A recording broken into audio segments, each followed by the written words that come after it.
এটি নিউজের নতুন আয়োজন ফার্মফ্রেশ ভোটের রাজনীতিতে সবাইকে আমন্ত্রণ জানাচ্ছি। আপনাদের সঙ্গে আজ আমি আছি সাজেদা সুইটি।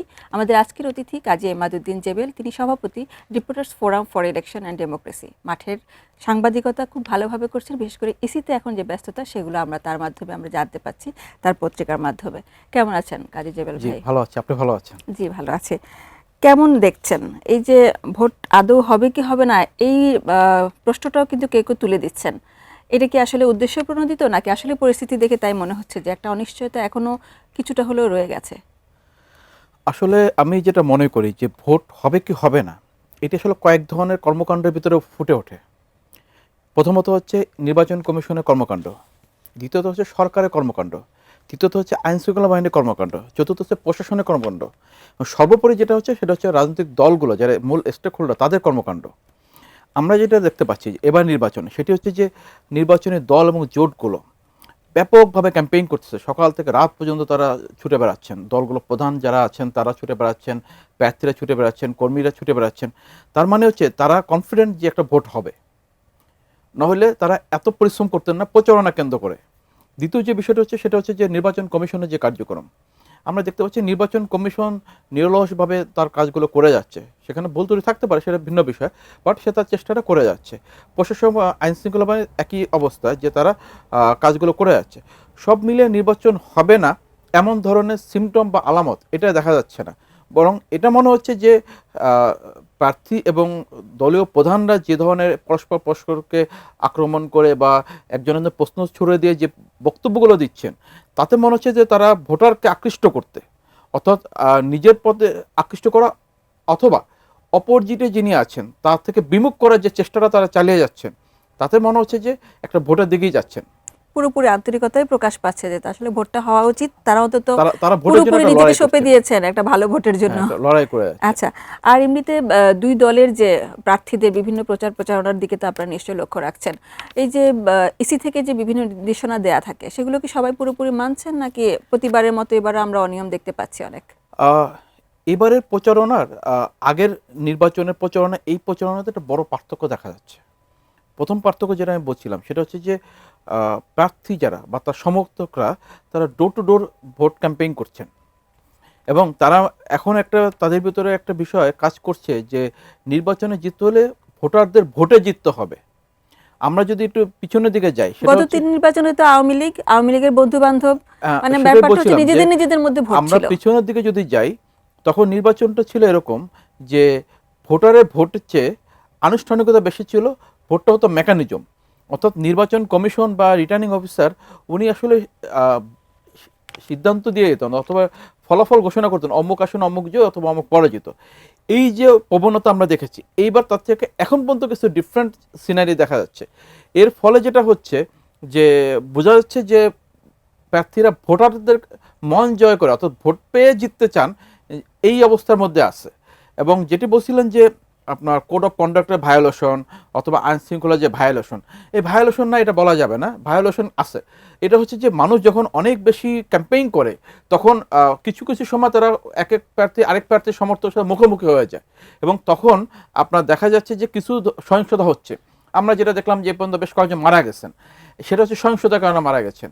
এর বাইরে আবার যেটা হচ্ছে সেটা হচ্ছে যে প্রার্থী যখন একজন আরেকজনকে আপনার লক্ষ্য করে বক্তব্য দেন, নিজের ভালো জিনিসকে তুলে ধরা, এবং আরেকটা হচ্ছে অপোজিটে যে থাকেন তার প্রতিদ্বন্দ্বী প্রার্থী তার খারাপ জিনিসটাকে তুলে ধরা, এটাকে কেন্দ্র করে আপনার বেশ কিছু আপনার সহিংস ঘটনা অথবা আপনার কি বলে সামাজিক যোগাযোগ মাধ্যমে যে যুদ্ধ, এই বিষয়গুলো দেখা যাচ্ছে। এবং এতে যেটা হচ্ছে যে আপনার নির্বাচন কমিশনের যে কোড অফ কন্ডাক্ট, অর্থাৎ নির্বাচনে যে রাজনৈতিক দল আচরণ বিধিমালা, এই আচরণ বিধিমালা কিন্তু ব্যাপক হারে ভঙ্গ হচ্ছে না এমন না, ব্যাপক হারে ভঙ্গ হচ্ছে। আমি যেটুকু জানি এ পর্যন্ত নির্বাচন কমিশনের যে তথ্য আছে, সেখানে তারা 3% বেশি এরকম আচরণবিধি ভঙ্গের অভিযোগ তাদের কাছে আছে, এবং অনেক অভিযোগ আছে যেগুলো আসলে কোথাও যায় না, পৌঁছায় না। সেই সব করলে আপনার যদি অফিসিয়াল হিসাব করেন তাহলে 3% তো আসি, আর আনঅফিসিয়াল হিসাব করলে সেটা অনেক বেশি হবে। আচ্ছা, এই যে সাধারণ নির্বাচন এবং গণভোট দুইটা ভোটেরই ব্যাপার। আপনি কতটুকু দেখছেন যে যে চেষ্টাটা করা হয়েছে সবার মধ্যে একটু সচেতনতা তৈরি করার, আগ্রহ তৈরি করার, এটা কি বলে? আসলে কি আমরা যতটুকু কাঙ্ক্ষিত চাচ্ছি যে গণভোটের প্রতি সবাই আগ্রহী হয়ে আসলে সিদ্ধান্তটা দিবে যে আগামী রাজনীতিটা বাংলাদেশে কিভাবে হবে, কতটুকু সচেতন করা গেল এবং কতটুকু আমরা বেনিফিটেড হতে চলেছি বলে আপনার মনে হয়? গণভোটটা যদি বলি, আমরা যদি গণভোটের হিস্ট্রিটা দেখি পিছনের দিকে, সেখানে বাংলাদেশের ইতিহাসে এই পর্যন্ত 3বার গণভোট হয়েছে এবং 3বারে গণভোটের 2টি গণভোট ছিল ওই সময়কার যে সরকার, সেই সরকার তার শাসন ব্যবস্থাকে কন্টিনিউ করবে কিনা সেই প্রশ্নে। একবার ছিল বাংলাদেশের কিছু মৌলিক পরিবর্তন, যেমন রাষ্ট্রপতি সরকার থেকে মন্ত্রিপরিষদ শাসিত সরকারে ফিরে যাবে কিনা সেই ব্যাপারে গণভোটটা হয়েছিল। গণভোটটার আইনটা হচ্ছে এমন, সেটি হচ্ছে যে ওই গণভোটের জন্য আইনটা করা হয়, যখন গণভোট শেষ তখন আইনটা বিলুপ্ত হয়ে যায়। এবার যেটি হচ্ছে যে এবার হচ্ছে একটা ব্যতিক্রমধর্মী গণভোট হচ্ছে। সেটি এই অর্থে ব্যতিক্রমধর্মী, সেটা হচ্ছে যে জুলাই গণঅভ্যুত্থানের পরবর্তী যেই দলগুলো বাংলাদেশের মাঠে রয়েছে তাদেরকে নিয়ে সরকার একটি প্রস্তাবনা তৈরি করেছে, যেটা আমরা জুলাই সনদ বলছি, সেখানে সব দল সই করেছে।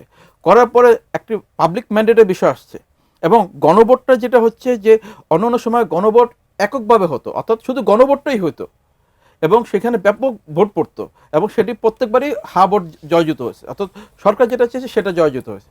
এবার আমরা যেটা দেখতে পাচ্ছি যে গণভোট এবং জাতীয় সংসদ নির্বাচন একই দিনে, এটা আসলে একটা বড় চ্যালেঞ্জিং। এটা বড় চ্যালেঞ্জ হচ্ছে বাংলাদেশের স্বাধীনতার পর এই প্রথমবারের মতো দুটি ভোট একই দিনে হচ্ছে এবং দুটি ভোটের দুই রকমের প্যাটার্ন। অর্থাৎ আমি যখন ভোট কেন্দ্রে যাব, আমি তখন আমার আসনের যে সংসদ সদস্য প্রার্থী হয়েছেন তাদের একজনকে পছন্দের ভোট দিব। অপরদিকে আমি গণভোটকে যখন পাবো তখন গণভোটের ব্যালটে আমার দুটি প্রতি, একটি হা অথবা না। আমি হা যদি দেই তাহলে আমি ধরে নিচ্ছি যে আমরা যে এই যে সংস্কারের জন্য ব্যাপক একটা আলোচনা হয়েছে, রাজনৈতিক দলগুলোর ভিতরে ছোটোখাটো বা কিছু কিছু বিষয়ে মত পার্থক্যের পরে যে মোটা দাগে যেটা সংস্কারের যে আলোচনা এসেছে, ওই আলোচনাটাকে আমি অর্থাৎ আমি এটাকে সমর্থন করছি। আর যদি আমি না ভোট দিই তাহলে সমর্থন করছি না। হ্যাঁ, ফলে যেটা হবে যে এই নির্বাচনের ফলাফল বাংলাদেশের ইতিহাসে একটা টার্নিং পয়েন্ট।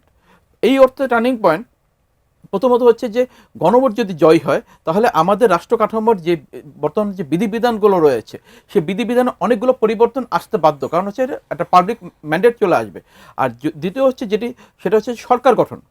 আমাদের এবার আওয়ামী লীগ নেই নির্বাচনে, বাট অন্যান্য দলগুলো নির্বাচনে আছে, ইভেন জাতীয় পার্টি সেও আছে নির্বাচনে, +-50 নিবন্ধিত দল এখানে অংশগ্রহণ করেছে। সুতরাং তাদের মধ্যে থেকে আমরা ধরে নিচ্ছি যে গত 8 সাল না 1 সালের পরে নির্বাচনে এই প্রথম এমন একটি দল বা জোট ক্ষমতা আসছে যারা 1 সালের পর আর কখনো নির্বাচনে জিতে নেই। সুতরাং বাংলাদেশের ইতিহাসে এখন আমরা 26 সাল, 25 বছরের যেটা রেকর্ড, এটা একটা সিগনিফিক্যান্ট বিষয়। আচ্ছা, বিভিন্ন দিক দিয়ে এটা গুরুত্বপূর্ণ। আমি একটু যদি বলি, আপনাদের যে সাংবাদিক হিসেবে যারা দায়িত্ব পালন করবে তাদের ব্যাপারে যে বিভিন্ন রকমের নিয়ম কানুন ইসি থেকে বেঁধে দেওয়া হয়েছে, কিছু কিছু ব্যাপারে আপনারা প্রবল আপত্তি জানিয়েছেন, জটিলতা তৈরি হচ্ছিল বলে। সেই আপত্তির জায়গাগুলো থেকে এখন কতটুকু স্বস্তির একটা জায়গা পাওয়া গেল যে যারা কভার করবেন বা যারা এই নির্বাচনের খোঁজ খবরগুলো দেবেন জনগণকে, তারা কতটুকু সুবিধা পাবেন? মোট কথা হচ্ছে তাদের কাজের পরিবেশটা কতটুকু ভালোভাবে নিশ্চিত করা গেল? আচ্ছা, এই জায়গাটাতে যেটা হচ্ছে যে আমি reporters forum for election and ডেমোক্রেসির প্রেসিডেন্ট হিসাবে আমি কয়েকটা বিষয় আমি খুব ক্লোজলি আমরা মুভমেন্ট করেছি। প্রথমত হচ্ছে যদি আমরা ইতিবাচক দিক বলি, সেটা হচ্ছে যে আরপিওতে একটি বিধান যুক্ত করা হয়েছে, যে বিধানে বলা আছে যে ভোট গণনার সময় সাংবাদিকরা থাকতে পারবেন, কিছু শর্ত দেওয়া আছে, কী শর্ত মেনে থাকবেন। আমরা এটাকে অ্যাপ্রিশিয়েট করি, কিন্তু আমরা যেটা দেখলাম সেটি হচ্ছে যে আগের নির্বাচন কমিশনগুলো যে নীতিমালাটি রেখেছে সেখানে সামান্য পরিবর্তন এনে তারা একটা নীতিমালা প্রকাশ করলেন স্টেক হোল্ডারদের সাথে কোনো ধরনের আলোচনা ছাড়া। আমাদের ওখানে বলা হয়েছে যে একটি ভোট কক্ষে 2টি গণমাধ্যমের বেশি কর্মীরা ঢুকতে পারবেন না, একটি ভোট কক্ষে 10 মিনিটের বেশি থাকা যাবে না, প্রিজাইডিং কর্মকর্তাকে অবহিত করে আপনি ভোট কেন্দ্রের বা ভোট কক্ষের তথ্য এবং ছবি সংগ্রহ করবেন। এখন আমার প্রশ্ন হচ্ছে, আমরা যেটি দেখেছি বিগত নির্বাচনগুলোতে, সেটি হচ্ছে প্রিজাইডিং কর্মকর্তা এবং সহকারী প্রিজাইডিং কর্মকর্তারা অনেক সময় নিজেরা নির্বাচনে অনিয়মে যুক্ত হয়ে পড়েন। আমি যখন প্রিজাইডিং অফিসারকে বলবো যে ভাই আমি তোমার কেন্দ্রে এসেছি, উনি যদি জানতে পারেন যে ওনার কোনো না কোনো বুথ কক্ষে আপনার হচ্ছে, কোনো না কোনো প্রার্থীর পক্ষে সিল মারা হচ্ছে, উনি কি আমাকে ওই অনুমোদন দিবেন প্রথমত? অথবা উনি যদি জানতে পারেন যে এখন একজন সাংবাদিক এসেছে, তখন কি উনি আর ওইটা কন্টিনিউ করতে দিবেন? সুতরাং এইখানে এই বিষয়টা আমরা মনে করছি যে স্বাধীন সংবাদের জন্য প্রচণ্ড রকম একটি বাধা। আমরা এই বিষয়টা নির্বাচন কমিশনকে বারবার বলেছি, ওনারা এই জিনিসটাকে কর্ণপাত করেনি। সর্বশেষ যেটি হচ্ছে, ওনারা নির্বাচন যারা পর্যবেক্ষণ করবেন সাংবাদিক, তাদের যে কার্ড প্রদানের যেই আপনার প্রক্রিয়াটি, তারা ওনারা বললেন যে অনলাইন করেন। আমরা বলছি ওয়েলকাম, আপনার অনলাইনকে আমরা স্বাগত জানাই, কিন্তু সেই অনলাইনটা হবে এমন প্রক্রিয়া যেটা গণমাধ্যম কর্মীদের জন্য একটা আপনার মিডিয়া ফ্রেন্ডলি, অর্থাৎ ইজি অ্যাক্সেস থাকবে।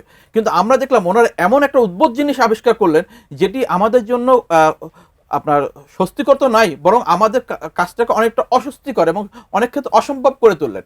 আমরা যখন এই বিষয়টিকে নিয়ে নির্বাচন কমিশনের সাথে আমরা বসলাম, আমাদের সব সাংবাদিক সংগঠনের নেতৃবৃন্দ বসলেন, তখন আমরা তাদেরকে দেখিয়েছি যে দেখেন এইভাবে এবং শুধু তাই না, ওই আপনার যে ওয়েবসাইটটি তৈরি করা হয়েছে সেই ওয়েবসাইটটির সিকিউরিটি আপনার প্যাচ যেটা, সেটাকে আপনার পরীক্ষা করেননি। এবং এটা আমরা তাদেরকে যখন বললাম মাননীয় প্রধান নির্বাচন কমিশন, তখন বললাম আমি তাদের জানি না, এবং ওনারা নির্বাচন কমিশন বসে একটা সিদ্ধান্ত দিলেন যে এই অনলাইন অ্যাপটা হবে না। এবং যখন এই সিদ্ধান্ত দিলেন, এরপর দেখলাম যে তথ্য ফাঁস হয়ে গেছে। আচ্ছা, বাকি আলোচনা একটু বিরতির পরে করি। আচ্ছা, ছোট্ট একটু বিরতি নিয়ে নিই, বিরতির পর আবার ফিরছি গাজী জেবেলের আলোচনায়।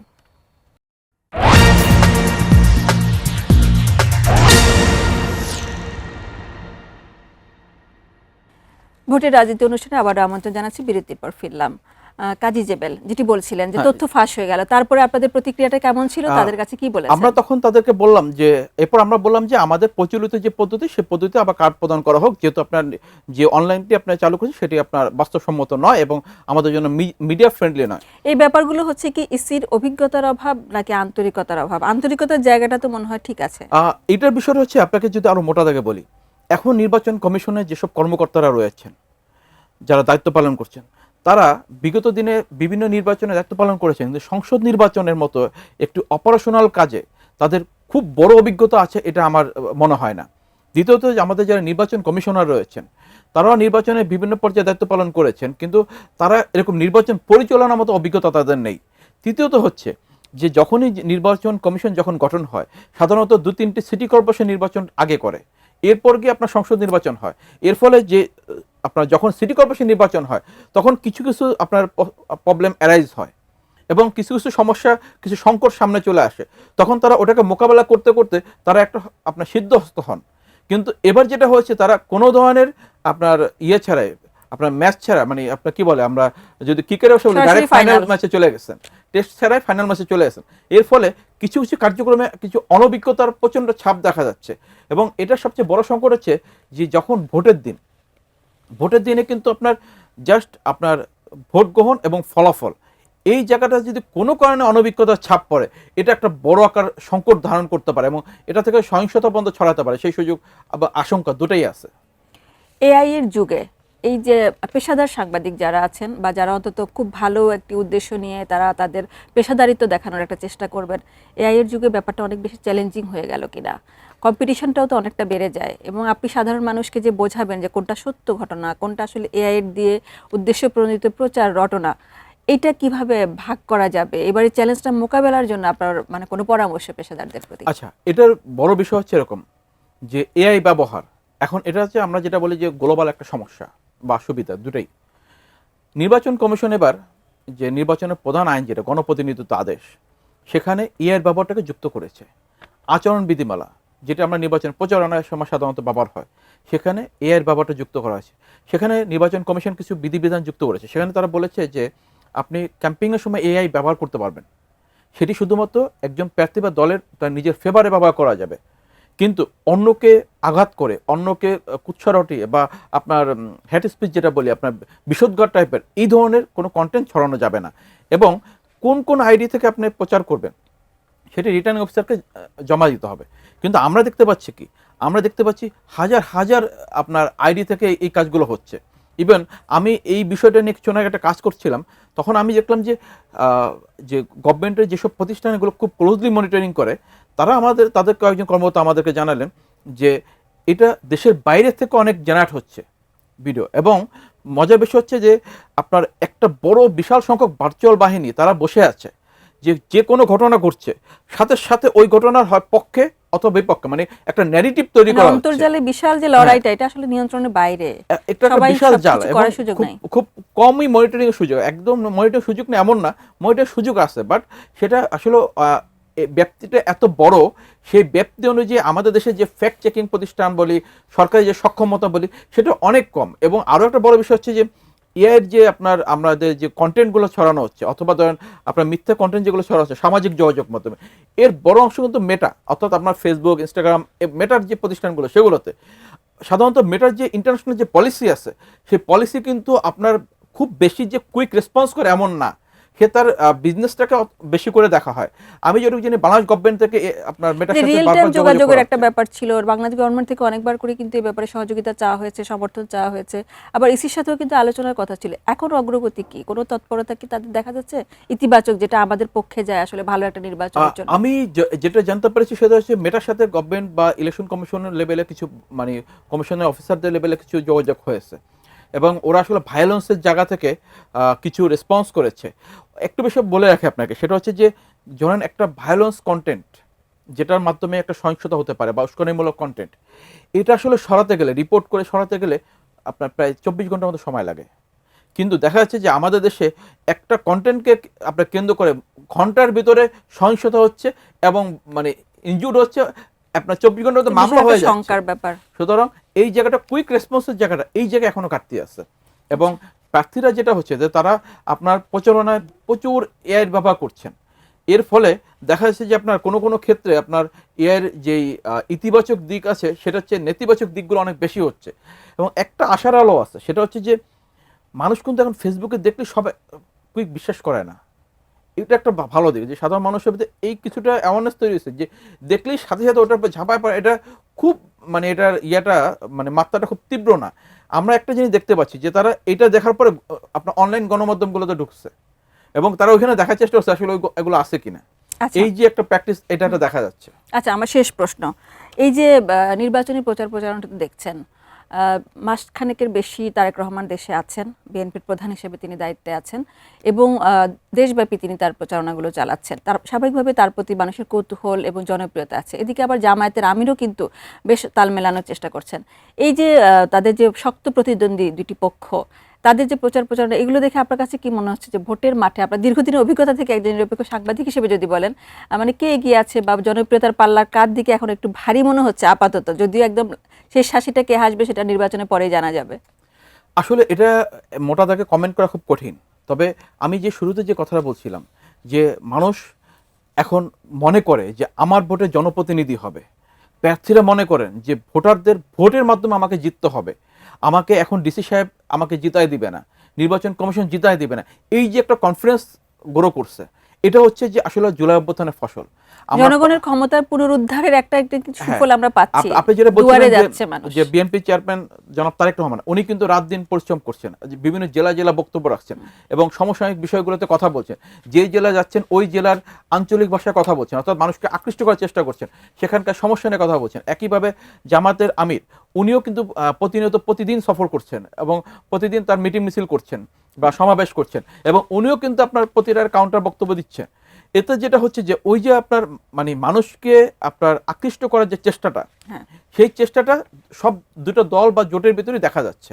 এবং এইটাই বোঝা যাচ্ছে যে মানুষ আসলে এখন অনেকটা ভোটমুখী, অর্থাৎ আপনার পুরো পিপল যে সেন্টিমেন্টটা, সেই সেন্টিমেন্টটাকে তারা, এটা একটা বিশাল প্রাপ্তি তাহলে চেষ্টা করছে। হ্যাঁ, এটা হচ্ছে গত 2-3 নির্বাচনের সাথে এই নির্বাচনটা বড় পার্থক্য। অনেক ধন্যবাদ কাজী জেবেল, আপনার কাছ থেকে আমরা আসলে অনেক পরিস্থিতিগুলো সম্পর্কে এখনকার যে অগ্রগতিগুলো জানতে পারলাম। প্রিয় দর্শক, ফার্মফ্রেশের সৌজন্যে দেখছিলেন ভোটের রাজনীতি অনুষ্ঠান। আজকের পর্ব থেকে বিদায় নিচ্ছি। ভালো থাকুন, সুস্থ থাকুন। আগামী পর্বে আবারও দেখা হবে।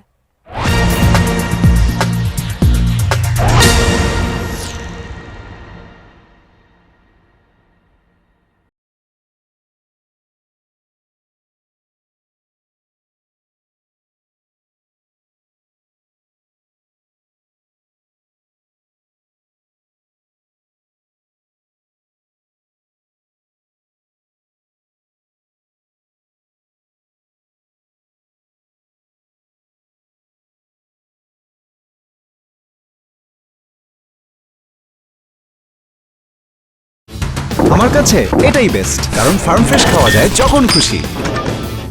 ফার্ম ফ্রেশ ইউএসটি মিল্ক, যখন খুশি যেখানে খুশি।